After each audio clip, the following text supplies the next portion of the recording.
Update sa aming farming journey. 2 araw pa lang ang mga sisiw. Akala ko ligtas na sila.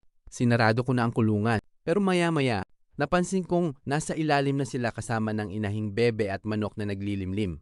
Akala ko nakawala lang sila sa kulungan, kaya hindi na ako masyadong nag-alala. Hindi ko alam, may mas malaki na palang nangyari. May isang miyembro ng pamilya na mukhang certified hater ng farming journey namin. Ang sarili naming aso. Siya na ang number 1 salarin sa farm. Siya na ang umuubos ng itlog ng aming mga itik at bebe. At ngayon, sinira pa niya ang kulungan at ginawang midnight snack ang 3 sa aming mga sisiw. Grabe ang dismaya ko. Hindi pa nga nababawi ang puhunan, siya na agad ang unang kumita. Akala ko nakawala lang ang mga sisiw. Yun pala, may salarin na palang nakapasok.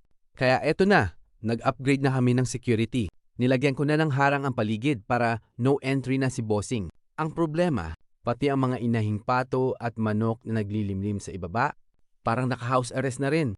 Lumalabas lang sila kapag pinapalabas ko. Sorry na lang, collateral damage. Ganito talaga ang farming. Araw-araw may bagong challenge. At minsan, ang kalaban mo pa ay sarili mong aso. Kayo naman, ano ang nararapat na hatol sa aming asong salarin? Treat na may kasamang seminar? Community service bilang bantay ng kulungan? O guilty without parole? Disclaimer, biro lang ang hatol ha. Hindi kasalanan ng aso ang maging aso. Mas pagtitibayin na lang namin ang kulungan para ligtas ang lahat ng aming alaga.